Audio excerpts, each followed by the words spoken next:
Hello my dear viewers, ನೀವ್ ನೋಡ್ತಾ ಇದ್ದೀರಾ one India Kannada YouTube channel. ನಾನು ರಶ್ಮಿ. ಫ್ರೆಂಡ್ಸ್, ಆಗ್ಲೇ ಹೇಳ್ದೆ ನಂಜನಗೂಡು ಮತ್ತೆ ಗುಂಡ್ಲುಪೇಟೆ ಎಲೆಕ್ಷನ್ ಡೇಟ್ಸ್ ನ ಅನೌನ್ಸ್ ಮಾಡಿ ಆಗಿದೆ ಅಂತ.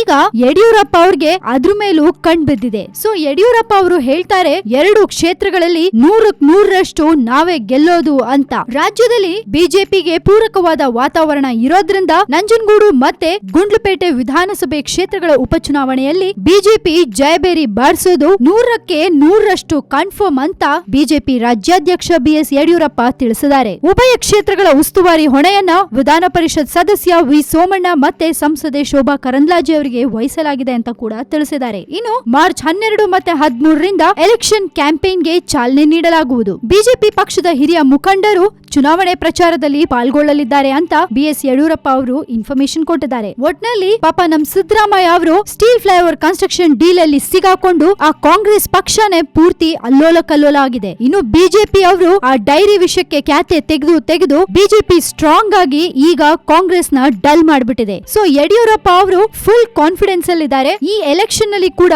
ನಾವೇ ವಿನ್ ಆಗ್ತೀವಿ, ಈ 2 ಕ್ಷೇತ್ರಗಳಲ್ಲಿ ನಾವು ಖಂಡಿತ ವಿನ್ ಆಗ್ತೀವಿ ಅಂತ ಕೂಡ ಹೇಳಿದ್ದಾರೆ. ಸೊ ನೋಡೋಣ ಏನಾಗತ್ತೆ ಅನ್ಬಿಟ್ಟು. ಎಲೆಕ್ಷನ್ ಸ್ಟಾರ್ಟ್ ಆಗ್ಬೇಕು, ಅದಾದ್ಮೇಲೆ ರಿಸಲ್ಟ್ಸ್ ಬರ್ಬೇಕು, ಅದಾದ್ಮೇಲೆನೆ ಗೊತ್ತಾಗೋದು ಯಾರು ಯಾವ ಪಕ್ಷ ವಿನ್ ಆಗಿದೆ, ಅಧಿಕಾರಕ್ಕೆ ಬಂದಿದೆ ಅಂತ. ನಿಮ್ಗೇನ್ ಅನ್ಸತ್ತೆ? ನಿಮ್ ಪ್ರಕಾರ ಕಾಂಗ್ರೆಸ್ ಪಕ್ಷ ಸ್ಟ್ರಾಂಗ್ ಅಂತೀರಾ ಅಥವಾ ಬಿಜೆಪಿ ಪಕ್ಷ ಸ್ಟ್ರಾಂಗ್ ಅಂತೀರಾ? ನೀವ್ ಯಾರಿಗೆ ಸಪೋರ್ಟ್ ಮಾಡ್ತೀರಾ ಅನ್ನೋದನ್ನ ನಮ್ಮ ಕಮೆಂಟ್ ಬಾಕ್ಸ್ ನಲ್ಲಿ ನೀವು ನಮ್ ಜೊತೆ ಶೇರ್ ಮಾಡಿ ಕಳ್ಸ್ಕೊಡಿ. ಹಾಗೆ ಈ ನಮ್ಮ ವಿಡಿಯೋನ ದಯವಿಟ್ಟು ಲೈಕ್ ಮಾಡಿ, ಶೇರ್ ಮಾಡಿ, and keep watching one India Kannada YouTube channel. Please subscribe.